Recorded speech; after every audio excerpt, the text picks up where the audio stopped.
ಸಹಜವಾಗಿ ನಿನ್ನೆ ಮಂಡ್ಯದ ಕೆರಗೋಡಿನಲ್ಲಿ ಯಾವ ರೀತಿಯ ಬೆಳವಣಿಗೆಗಳಾಯ್ತು ಅನ್ನೋದನ್ನ ನಾವೆಲ್ಲ ಅದನ್ನ ನೋಡಿದ್ವಿ, ಸಾಕ್ಷಿ ಆದ್ವಿ ಕೂಡ. ಬಿಜೆಪಿ ಜೆಡಿಎಸ್ ನಾಯಕರು ಕೆರಳಿ ಕೆಂಡವಾಕಿದ್ದಾರೆ. ಮಂಡ್ಯದಲ್ಲಿ ನಿನ್ನೆ ಹನುಮ ಭಕ್ತರು ಅಬ್ಬರಿಸಿದ್ರು. ಬೃಹತ್ ರ್ಯಾಲಿ ಮಾಡಿ ಕಾಂಗ್ರೆಸ್ ನಾಯಕರ ಫ್ಲೆಕ್ಸ್ ಹರಿದು ಹಾಕಿ ಆಕ್ರೋಶವನ್ನು ವ್ಯಕ್ತಪಡಿಸಿದ್ರು.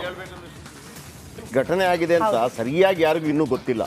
ಅಂದ್ರೆ ಎಲ್ಲ ಕಡೆ ಹನುಮ ಏನು ಧ್ವಜವನ್ನು ಇಳಿಸಿದ್ರಂತೆ, ರಾಷ್ಟ್ರ ಧ್ವಜವನ್ನು ಏರಿಸಿದ್ರಂತೆ, ಯಾವ ಟೈಮಲ್ಲಿ ಏರಿಸಿದ್ರು, ಹಾಗಾಗಿ ಎಲ್ಲರಿಗೂ ಒಂದು ಆ ಕನ್ಫ್ಯೂಷನ್ ಇರ್ಬೋದು. ಆದರೆ ವೀಕ್ಷಕರೇ, ಇವತ್ತಿನ ಬಿಗ್ ಮಾರ್ನಿಂಗ್ನಲ್ಲಿ ಇನ್ ಡೀಟೇಲ್ ಆಗಿ ಹೇಳ್ತೀನಿ, ಯಾರು ಸರಿ ಯಾರು ತಪ್ಪು, ಏನಾಯಿತು, ಅಥವಾ ಅಲ್ಲಿ ಶಾಸಕರೇನು, ಅಥವಾ ಕುಮಾರಸ್ವಾಮಿಯಲ್ಲಿ ಹೋಗಿದ್ಯಾಕೆ, ಬಿ ಜೆ ಪಿ ಅದನ್ನು ಯಾವ ರೀತಿ ಲಾಭ ಪಡ್ಕೊಳ್ಳುವಂಥ ಪ್ರಯತ್ನ ಮಾಡ್ತಾ ಇದೆ, ಕಾಂಗ್ರೆಸ್ಗೆ ಏನಾದರೂ ಭಯ ಆಗಿದೆಯಾ, ಅವ್ರು ಏನು ಕೌಂಟ್ರ್ ಮಾಡ್ತಾ ಇದ್ದಾರೆ, ಎಲ್ಲದರ ಬಗ್ಗೆ ಮಾತಾಡೋಣ. ಅದಕ್ಕಿಂತ ಮೊದಲು ಒಂದು ಅದರ ಬಗೆಗಿನ ವಿಶೇಷ ವರದಿ.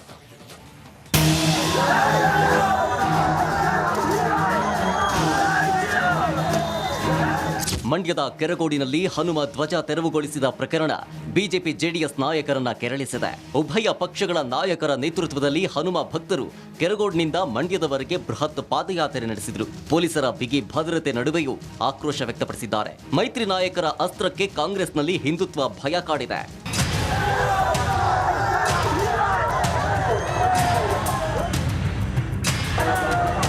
ಹೌದು, ಬಿಜೆಪಿ ಜೆಡಿಎಸ್ ನಾಯಕರು ನಿನ್ನೆ ನಡೆಸಿದ ಪಾದಯಾತ್ರೆಯನ್ನ ಹಳೆ ಮೈಸೂರು ಭಾಗದಲ್ಲಿ ಹಿಂದೂ ಮತಗಳ ಕ್ರೋಢೀಕರಣವಾಗುವ ಭಯ ಶುರುವಾಗಿದೆಯಂತೆ. ಬಿಜೆಪಿ ನಾಯಕರು ಸಹ ರಾಮ ಮಂದಿರ, ಕೆರಗೋಡು ವಿಚಾರವನ್ನೇ ರಾಜ್ಯಾದ್ಯಂತ ಪಸರಿಸುವುದಕ್ಕೆ ಮುಂದಾಗಿದ್ದಾರೆ. ನಿನ್ನೆ ಕುಮಾರಸ್ವಾಮಿ ಕೇಸರಿ ಶಾಲು ಧರಿಸಿ ಅಖಾಡಕ್ಕಿಳಿದಿದ್ದು ಕೈಪಡಿಗ ನಿದ್ದೆಗೆಡಿಸಿದೆ. ಹೀಗಾಗಿ ಕಾಂಗ್ರೆಸ್ ನಾಯಕರು ಕೌಂಟರ್ ಕೊಡೋದಕ್ಕೆ ತ್ರಿವರ್ಣ ಧ್ವಜ ಗ್ಯಾರಂಟಿ ಮೊರೆ ಹೋಗಿದೆ.